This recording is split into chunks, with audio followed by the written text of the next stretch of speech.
예수님 성전에서 나가실 때라는 말씀의 제목으로 은혜를 나누려고 합니다. 어떤 분의 SNS에서 활짝 핀 목련화 사진과 함께 그런 글이 있더라고요. 세상이 어찌 되어도 때가 되었으므로 만개하다. 때가 지나면 미련 없이 지련다. 밤에 운동 삼아서 학교 교정에 가보니까 목련이 흐드러지게 펴 있더라고요. 근데 그 내용처럼 그런 것 같습니다. 때가 되어서 만개하다가 때가 되면 미련 없이 지련다. 코로나19로 느낄 겨를도 없이 우리의 봄이 다 지나가고 있지만 새벽녘 기온만 생각해서 입은 외투가 한낮에는 부담스러울 정도로 따뜻해진 것을 보면 봄은 봄인 것 같습니다. 해마다 사순절을 지냈지만 올해는 그 어느 때보다 진지하게 자신을 돌아보며 그렇게 지내고 있습니다. 오늘 종려주일을 지내면서 이번 한 주간 동안 맞이하는 고난주간이 더 의미 있을 것 같습니다. 신앙 공동체 모임을 통해서 하나님 경험을 함께하는 데 익숙했고 해마다 이 주간에 더 모이기를 힘썼던 기억을 되살린다면 많이 아쉽지만 대신에 주님에 대한 소중함을 그 어느 때보다 절실히 느끼게 될 것입니다. 앞에서 목련화 얘기를 했던 것처럼 세상이 어찌 되어도 세월은 가고 주님을 기억하며 묵상하는 날들은 또 계속 될 것입니다. 어느 그 꽃축제로 유명한 어느 마을에서 플랜카드가 붙어 있더라고요. 꽃은 내년에도 핍니다. 그러니까 올해는 조금 더 조심하자라는 겁니다. 다양한 방법으로 하나님께 가까이 나아가는 훈련을 지금 하고 있다라고 생각을 하십시오. 그래도 고난주간과 부활주일 같은 절기가 없는 것은 아니지 않습니까? 여러분이 있는 그곳에서 이 절기를 소중히 하나님과 함께 동행하며 보내시기 바랍니다. 그래서 우리 춘천중앙교회도 이전처럼 자유롭게 모이기는 어렵겠지만 내일부터 한 주간을 고난주간 특별 새벽기도 시간을 가지려고 합니다. 여러 형편으로 직접 참여하지 못하시는 분들도 새벽에 인터넷 생방송으로 실시되는 특별 새벽기도회를 통해서 함께해 주시기 바랍니다. 그동안 종려주일에 예수님이 예루살렘으로 들어오실 때의 말씀으로 많이 은혜를 나눴는데 오늘 종려주일은 예수님이 성전에서 나가실 때의 그 모습을 통해서 은혜를 좀 나누려고 합니다. 여러분이 예수님 옆에서 주님의 마음을 함께 좀 느끼시고 오늘의 삶 가운데 믿음의 변화, 삶의 변화가 일어나기를 주의 이름으로 축원합니다. 우선 예수님이 왜 성전에 오셨을까요? 예수님이 성전에 오신 이유, 예수님은 공생의 초기 주로 갈릴리에서 활동하셨습니다. 처음에 이적을 베푸신 것도 갈릴리 가나의 혼인집이었습니다. 여기는 그 갈릴리 호수가 이렇게 조금 멀리서 보이는 그런 갈릴리 근방입니다. 오병이어로 5천 명을 먹이신 것도 디베라라고 하지만 여기도 갈릴리 지역입니다. 병자를 고치고 귀신 들린 자를 고쳐주신 것도 갈릴리를 끼고 있는 가버나움이라는 곳입니다. 그래서 갈릴리는 예수님이 환영받는 곳이었습니다. 많은 이적을 나타내셨기 때문에 사람들은 예수님께 몰려들었고 예수님은 어디를 가든지 환영받으셨습니다. 물론 고향 동네 나사렛에서는 조금 얘기가 다릅니다.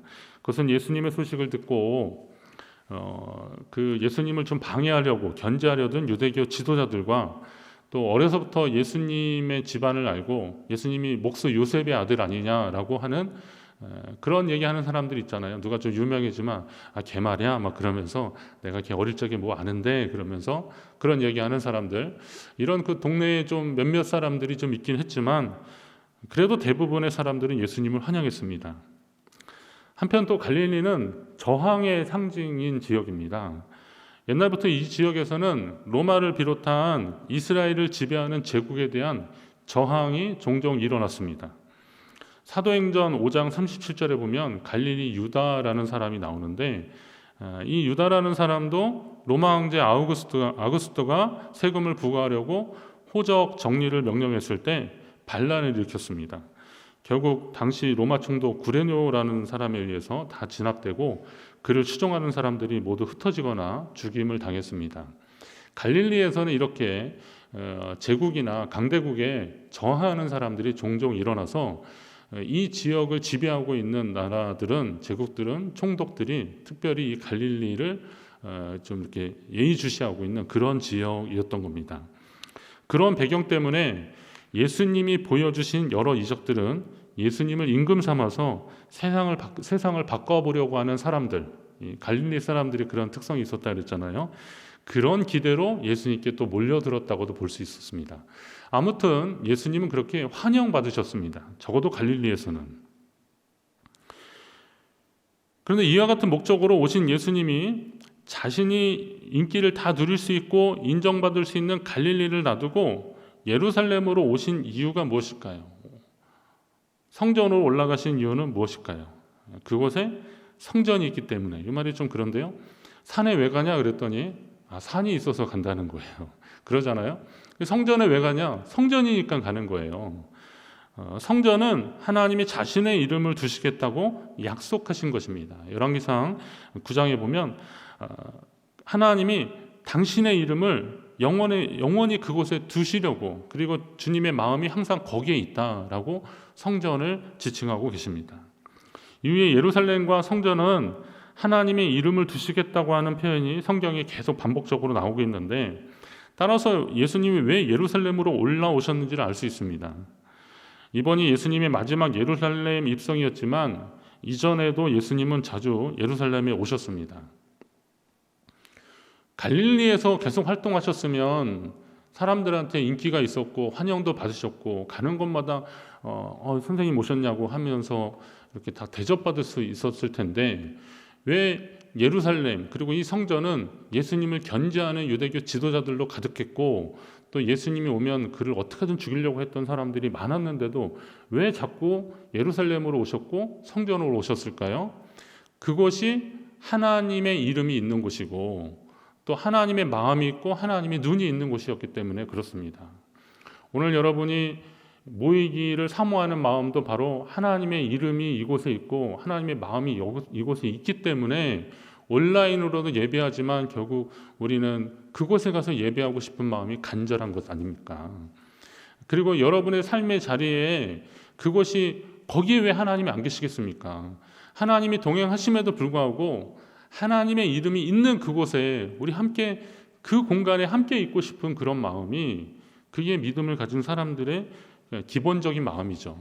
근데 요즘 그러지 못하니까 안타까운 겁니다. 믿음이 없어서 이 자리를 못 오는 것이 아니라 사회적 거리두기라고 하는 것이 전염병 그 확산을 예방하는 효과가 있다는 것을 알기 때문에 그 책임을 가지고 우리는 각자의 처소에서 예배를 드리는 겁니다. 저는 그런 성숙한 믿음을 가진 사람들이 한국교회에 더 많아졌으면 좋겠고요. 또 하나님의 전을 사모하는 그 믿음을 가진 사람들이 또한 역시 더 많아졌으면 좋겠습니다. 예수님이 왜 예루살렘에 오셨는지를 이제 알 수 있습니다. 이전에도 많이 오셨지만 하나님의 뜻을 구하며 그리고 하나님의 말씀을 함께 나누고 싶은 그런 마음으로 지금 예루살렘 성전으로 올라오신 겁니다. 이곳에서 유대인들과의 논쟁도 피하지 않으셨습니다. 예수님의 삶의 기준은 자신이 아니었던 것이죠. 하나님이셨기 때문에 하나님의 말씀, 하나님의 명령을 따라서 그리고 하나님의 뜻을 따라서 자기가 익숙하고 환영받는 곳이 아닌 낯설고 공격당하고 어려움 당하고 무시당하는 그곳을 향해서 나아갔던 주님의 모습을 본다면 오늘 우리가 어느 곳으로 나아가야 할지도 알 수 있습니다. 성도는 자기 이름을 위해서 사는 자들이 아니라 하나님의 이름을 따라가는 삶을 살아야 합니다. 여러분도 그런 삶을 살게 되시기를 간절히 바랍니다. 근데 예수님이 예루살렘에 들어오신 이후에 또 많은 일들을 행하셨는데, 근데 내일부터 이제 고난주간 특별 새벽기도에서 예수님이 어떤 일을 하셨는지를 이제 같이 말씀을 나눌 겁니다. 근데 가장 대표적인 일은 성전을 깨끗게 하시는 일이었습니다. 제일 먼저 성전에서 장사하는 사람들을 내쫓으셨습니다. 돈 바꾸는 사람들의 상과 비둘기 파는 사람들의 의자를 둘러엎으셨습니다. 하나님의 집을 너희가 강도의 구려를 만들었다고 그들을 꾸짖으셨습니다. 사람들은 예수님이 하시는 일이 옳은 일이었기 때문에, 그게 틀리지 않았기 때문에 예수님을 만류하지 못했어요. 어떻게 할 겨를도 없이 상황이 막 벌어지고 말았던 겁니다. 그렇지만 일단 그 예수님의 그 분노한 모습 때문에 사람들은 아니 저 사람이 무슨 권세로 저렇게 하는지, 내 아버지의 집을 너희가 강도의 구려를 만들었다고 그렇게 꾸짖는데 일단 뭐 틀린 소리는 아닌 것 같으니까 그간에 거기서 무슨 일이 일어나는지를 성전에 그 예수님이 그렇게 하실 때 옆에 있었던 사람들은 다 알고 있잖아요. 그러니까 틀린 말은 아니니까 뭐라고 뭐 반론을 제기할 수는 없는 상황인데, 그러나 아니 저 사람이 도대체 무슨 권세로 저런 일을 하는지 그렇게 의아해할 정도였습니다. 만약 예수님이 이런 일을 하신 것도 갈릴리에서 있었던 일들을 바탕으로 이스라엘의 왕이나 정치적 해방자로서의 입장을 가지고 그렇게 하신 것 같았으면, 내가 이 예루살렘이 이제 이스라엘의 중심인데 예루살렘에서도 사람들의 어떤 정신과 이념의 기준이 되고 중심이 된 이 성전부터 개혁하면서 이 땅의 진정한 뭐 독립이나 아니면 이 땅의 어떤 회복을 꿈꾸겠다 이렇게 막 선언하셨다면, 큰 일을 하시기 위해서 뭔가 좀 새로운 일을 하시나 보다 이렇게 생각했을 텐데, 그러나 예수님은 그런 마음으로 하신 게 아니라는 거예요. 정치적으로 이스라엘을 로마에서 독립시키시는 그런 시작 출발점으로 이 일을 하신 것이 아니라 하나님 나라의 회복의 시작으로 그 일을 하셨다는 거예요. 이것은 사람들이 생각하고 있던 예수님에 대한 기대와 완전 다른 사건입니다. 이스라엘을 정치적으로 해방시키려고 오신 분이 아니라는 거죠. 예수님은 뭐라 그러셨냐면, 내가 율법이나 선지자를 폐하러 온 줄로 생각하지 말고 폐하러 온 것이 아니라 완전하게 하려고 이 땅에 왔다 그랬습니다. 율법과 선지자라는 말은 구약을 의미하는 겁니다. 그러니까 이 말을 다시 보면, 내가 구약을 폐하러 온 것이 아니라 구약을 완전케 하려고 왔다는 겁니다. 뭐 그 당시에는 구약이나 신약이나 이런 개념은 없었으니까 성경이죠. 그럼 하나님의 말씀을 완전케 하려고.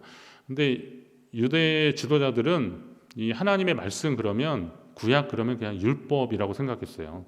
그러니까 그들이 그렇게 기준으로 삼았고 쫓아갔던 그 율법을 완전케 하려고 왔다라고 그렇게 말씀하시니까, 그때만 해도 자기들이 알고 있는 예수라는 사람들하고는 예수라는 사람하고는 좀 다른 표현이니까 글쎄 하는 그런 생각이 있었겠죠. 예수님이 또 자신이 오신 목적을 또 얘기하십니다. 얼마 후에 나는 의인을 부르러 온 것이 아니요 죄인을 부르러 왔노라 이렇게 말씀하십니다. 그러면 율법과 선지자, 구약은 율법을 통해서 하나님 앞에 의로워지는 것을 말하고 있는 것인데, 의인이 아니라 죄인을 부르러 왔다 그러니까 이것도 헷갈리기 시작하는 거죠. 예수님 자꾸 그런 말씀을 하시는 겁니다. 그리고 이 모든 것이 하나님의 뜻을 행하는 것이라고 요한복음 6장에 보면, 내가 하늘에서 내려온 것은 내 뜻을 행하는 것이 아니라 나를 보내신 이의 뜻을 행하려고 이 땅에 왔다라고 그렇게 얘기하십니다. 나를 보내신 분은 바로 누구예요? 하나님이시잖아요. 하나님의 뜻을 행하는 것이 내가 이 땅에 온 목적이다라고 얘기하십니다. 결론적으로 예수님은 당신이 오신 목적이 뭐냐? 요한복음 10장에 보면 양으로 생명을 얻게 하고 더 풍성히 얻게 하려는 것이다 라고 그렇게 말씀하십니다. 예수님이 오신 목적에 대해서 여기저기에서 또 다양한 방법으로 말씀하셨기 때문에 어느 것 하나만 가지고 이게 예수님이 오신 목적 아니냐라고 다 얘기할 수는 없어요. 뭐 저마다 자기가 마음에 더 감동을 받은 구절들이 다 있기 때문에 뭐 다 다르게 얘기할 수 있는데, 그러나 이것을 더 통틀어 본다면 하나님 뜻 가운데서 양으로 생명을 얻고 더 풍성히 얻게 하려고. 양이라는 건 뭐예요?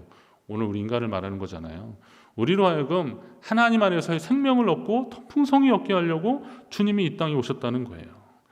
예수님에 대한 사람들의 기대가 있죠. 그러나 우리가 알아야 할 사실은 예수님이 나의 필요를 위해서 오신 것이 아니라 주를 믿는 모든 사람에게 생명을 주시려고 이 땅에 오셨다는 거예요.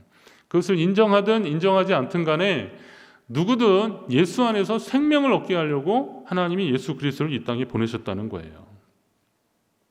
이 생명은 죽은 후에 부활해서 얻는 생명이 아니라, 그런 영생이 아니라 지금 이곳, 그러니까 삶의 자리에서 주님과 함께 누리면서 가져가는 그런 어떤 생명의 시간들, 이것도 생명인 겁니다. 어떤 분이 그런 얘기 하시더라고요. 어떤 분하고 지금 헤어지면 다시 못 만나면 그건 죽음이라는 거예요. 그렇지 않을까요? 한번 생각을 해보세요. 저 사람하고 지금 헤어져서 다시 못 만나면 죽음인 거예요. 다시 못 보는 게 죽음이잖아요. 그러면 이 생각을 바꿔 말하면 하나님을 예수 그리스도 안에서 만나고 그분과 함께하는 삶이 시작되면 그때부터 우리는 주님과 함께하는 시간들인데, 하나님과 함께하는 시간들이 시작된 건데, 하나님과 함께하는 시간들이 무슨 시간이냐? 생명의 근원 대신 창조주 하나님과의 함께하는 시간은 생명의 시간이라는 거죠. 나를 믿는 자는 죽어도 살겠고 무릇 살아서 나를 믿는 자는 영원히 죽지 아니하리라. 주님 이렇게 말씀하시는데, 이 대목이 바로 그런 거예요. 주님과 함께 만난 그 시점이 주님과 함께하는 시점이니까 생명의 시간들이 시작되는 시점이라는 거예요. 오늘 우리가 예수 안에서 하나님과 함께하는 생명의 시간들을 하나님이 우리에게 허락하셨다는 사실 여러분 기억하신다면 이 시간들이 얼마나 소중한지를 모를 겁니다. 여러분 그 시간을 소중히 여기시기 바랍니다. 하지만 제자들은 아직 선생님의 마음을 다 헤아리지 못한 것 같습니다. 예수님이 이렇게 생명을 위해서 자기의 생명을 내어놓으셨는데, 예수님은 이렇게 생명을 위해서 자기의 생명을 걸고 하나님의 일을 하고 계시는데, 예수님과 함께 성전을 나가면서 제자 중 하나가 성전의 거대한 돌들과 건물을 보면서 놀라움을 표현하는 거죠. 지금 그들이 보고 있는 예루살렘 성전은 솔로몬 왕이 건축하고 또 포로 귀환 후에 스룹바벨 총독이 재건한 성전이 아니라 헤롯 왕이 유대인의 호의를 얻으려고 그렇게 건축한, 유대인들이 이제 성전 중심의 삶을 살고 있으니까 저쪽 그 이두메인이었던 에돔을 중심으로 살고 있었던 이 헤롯이라는 사람이 이쪽 지역에 올라오면서 로마의 비호를 받아서 이스라엘 팔레스타인 지역의 통치권을 얻습니다. 그러니까 당연히 이스라엘 사람들은 아니 저 근본도 없고 에돔 쪽에서 올라온 저 사람이 왜 우리 왕이냐, 그래서 인정하지 않으려고 하는 거죠. 그러나 이 이제 정치적으로는 헤롯이 그곳의 왕이라고 하고 있으니까 헤롯은 왕 행사를 해야 되고, 사람들한테 좀 인정받고 존중받으려면 어떻게 해요? 그들이 가장 좋아하는 일을 해야 되니까 그게 바로 이제 성전을 좀 화려하게 짓는 겁니다. 전하는 기록에 의하면요, 이 성전의 규모가 예루살렘 성의 한 6분의 1 정도 됐대요. 엄청 크게 지은 거예요. 엄청 크게 짓고 당시에 동원할 수 있는 가장 화려한 석재를 동원했고, 그리고 금빛으로 찬란했던 겁니다. 그런 이제 변방 갈릴리에 살았던 예수님의 제자들은 뭐 전에도 와봤겠지만 다시 보게 되니까 그냥 입이 쩍 벌어지는 거죠. 그래서 저 돌들을 보라고, 저 건물들을 보라고 라고 그렇게 놀라고 그리고 부러워하고 있는 겁니다. 예수님은 생명을 말하고 있는데 생명이 없는 것에 더 마음 가서 놀라고 있는 거죠. 이게 아직 예수님의 제자들이 성숙하지 못했던 거죠. 솔직히 우리도 외형적인데 더 마음이 가지 않습니까? 이왕이면 규모가 크고 많은 사람들이 칭찬하는데 우리의 마음이, 우리의 눈이 더 가더라고요. 하지만 외형에 집중하느라 더 소중한 것을 놓쳐서는 안 되는 것입니다. 하나님은 중심을 보신다고 말하면서도 자신의 마음 중심조차 주님께 향하지 않고 있는, 그리고 세상적인 관점과 인간적인 칭찬의 소리에 더 관심을 갖느라 우리를 믿음의 길로 인도하고 있는 성령의 음성에 귀 기울이지 않는 우리의 모습이라면, 생명을 말씀하시고 생명을 위해 자기 생명을 걸고 예루살렘에 가시고 성전에 가셔서 그 위험한 일을 하셨던 예수님 곁에서 아직도 예수님의 진리를 모르고 예수님의 본심을 모르고 그 건물들, 돌들 보고 놀라는 제자들하고 별로 다를 게 없다는 거예요.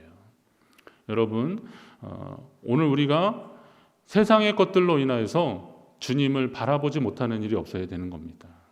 우리 마음 중심에 하나님이 말씀하시고 하나님이 뜻하시는 것이 우리 마음 중심에 있기를 주의 이름으로 축원합니다.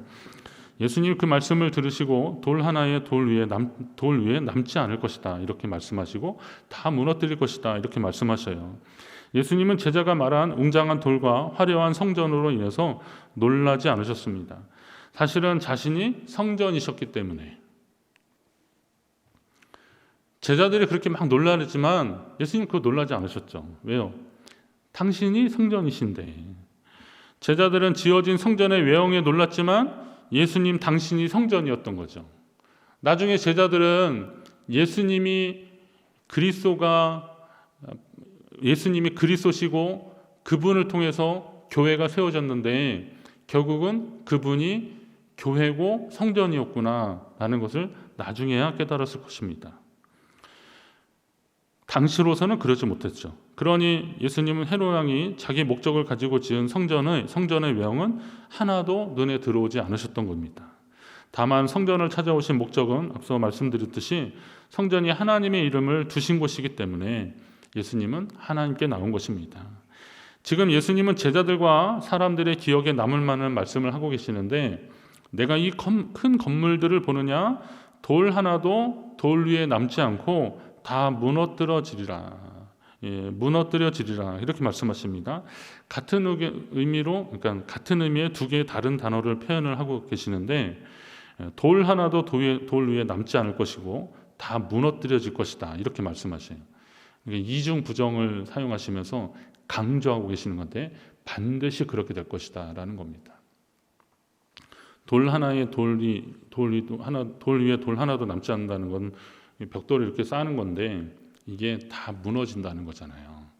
근데 실제로 AD 70년 로마의 티투스 장군이, 이 사람 나중에 로마 황제가 됐는데 예루살렘을 함락시키면서요, 돌 위에 돌 하나도 남지 않도록 그렇게 다 초토화시켜 버렸어요. 그냥 말하자면 이렇게 제로 그라운드가 돼버린 거예요.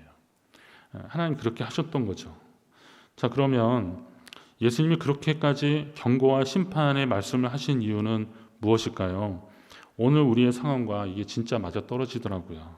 말씀을 준비하면서 제가 그런 마음이 들었어요. 오늘 예수님이 오늘 이 시대를 보시면 어떤 마음을 가지고 계실까? 예수님을 깊이 사유하라고 했더니, 그러니까 히브리서 3장 1절을 보니까 우리가 믿는 도리의 사도이시며 대제사장이신 예수를 깊이 생각하라. 예수를 깊이 생각하는 것이 이제 사유하는 겁니다. 예수님을 사유하라 그랬더니 한자를 보여주세요. 사유한 거예요. 개인적으로 예수님을 그냥 소유해 버렸어요. 예수님을 깊이 묵상하고 예수님을 깊이 생각하라 그랬더니 예수님을 개인적으로 그냥 가져버렸던 거예요. 나만의 예수님으로만 생각한 겁니다. 그리고 하나님 백성이라고 말하는 거죠. 이건 욕심입니다. 이건 오류입니다. 오늘날의 교회와 성도들을 향한 말씀이라고 저는 새겨들었습니다.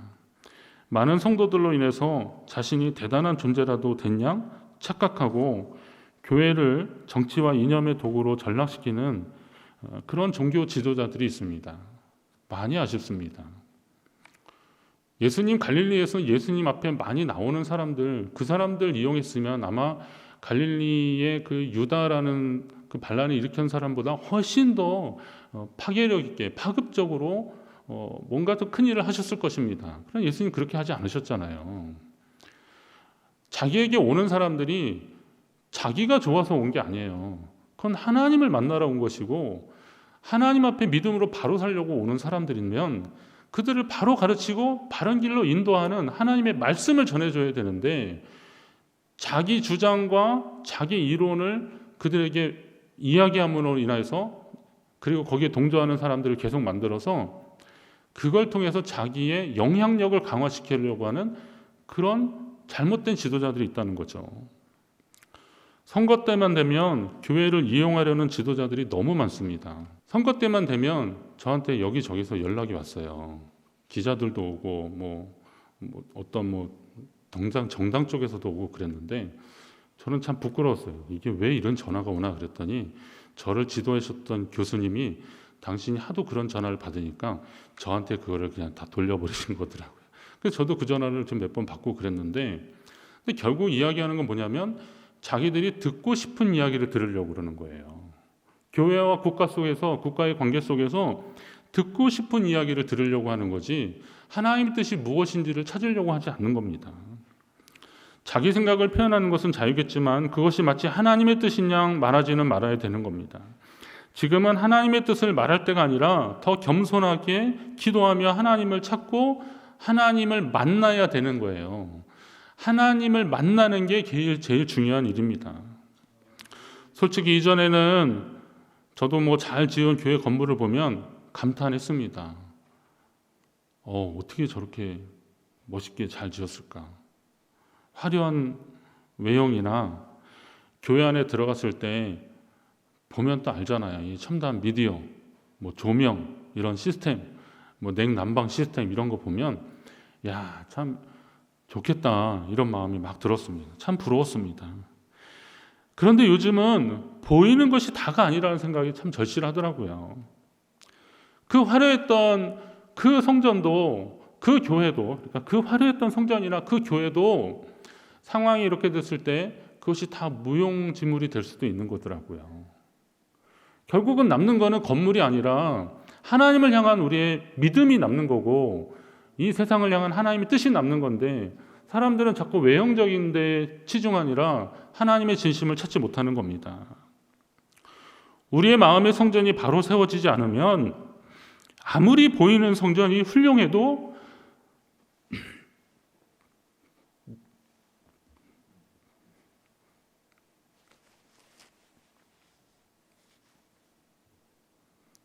마음의 성전이 무너지고 있는데,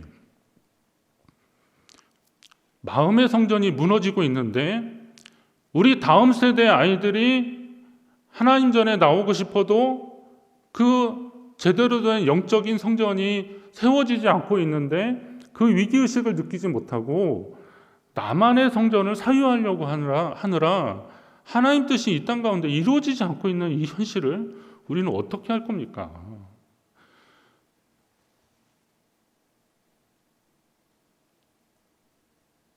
아무리 보이는 성전이 훌륭해도 진정으로 하나님을 만나기 어렵다는 거, 그렇다면 우리는 이것은 심각한 상황입니다. 하나님은 어디든 계시다고 평소 입버릇처럼 얘기했지만 어디서나 만날 수 있는 하나님을 가까이 하지도 않고 하나님의 말씀의 영향 아래 살지 못했던 부족한 우리의 모습을 우리는 발견해야 됩니다. 교회는 이제 새로운 도전을 직면하고 있습니다. 언젠가 목사님들과 AI 시대에, AI가 어떤 거 아시죠? 인공지능 시대에 설교도 이제 슈퍼컴퓨터가 이렇게 다 조합해가지고 연령별로 어떤 목소리 톤과 그리고 속도와 그리고 어느 지역의 말을 선별을 해서 조합을 해서 어떤 내용으로 설교를 하면 성도들이 딱 좋아한다. 이게 이제 AI 시대에 가능한 설교 형태입니다. 이걸 할 건데 AI 시대에 목회자의 자리는 어디냐, 설교자인 자리는 어디냐, 이런 이야기 한번 한 적이 있었는데, 이제는 하나님을 경외하는 참된 예배자의 자리가 어딘지를 함께 고민해야 할 때가 오늘 교회가 만난 이 시대의 상황이라는 거예요. 설교자만 문제겠습니까? 성도들도, 물론 설교자도 성도죠. 그러나 믿음의 사람들이 어느 곳에서 하나님을 만날 것인가 심각한 도전을 직면하고 있습니다. 제자들은 성전을 이루는 웅장한 돌과 화려한 건물에 감탄했지만 여러분은 어디에나 계시는 하나님의 손길과 그분의 임재로 인해서 감탄하시기 바랍니다. 그것에 감사하시기 바랍니다. 그리고 오늘 지금 이 순간에도 주님을 경험하는 자들, 하나님 백성 되시기를 간절히 바랍니다. 오늘은 종려주일입니다. 열방과 만민을 품으며 기도하고 예배하는 하나님의 집 성전을 예수님이 찾아오셨을 때의 그 마음과 달리 하나님을 사유하고 많은, 개인적으로 소유하고 많은 종교 지도자들과 장사치들에 의해서 당도의 구렬이 되어버린 그 성전 때문에 주님의 마음이 얼마나 아프셨을까요? 그리고 그 성전을 나가실 때에 예수님의 마음 참 속상하고 안타까우셨을 겁니다. 그런 주님의 심정도 모르고 성전의 웅장한 돌과 화려한 건물을 보면서 감탄하는 제자들의 모습, 그들이 바로 오늘 우리의 모습은 아닐까 합니다. 이제 다시 주님의 심정으로 돌아가서 주님의 이름이 있는 성전, 주님의 몸된 교회를 돌아봐야 할 때가 바로 지금일 것입니다. 마침 오늘이 종려주일이기도 한데 요즘 시대적 상황에서 더욱 깊이 새겨야 할 지문이고 실천 과제입니다. 주님이 안타까운 마음으로 성전을 나가시면서 하신 말씀이 우리에게는 경고와 교훈이 되어서 교회를 교회답게, 예배를 예배답게 회복시키는 저와 여러분 되기를 간절히 바랍니다. 한 주간 더 깊은 묵상과 말씀의 실천이 있는 복된 시간으로 주님과 함께 보내시기를 간절히 바랍니다. 기도합니다.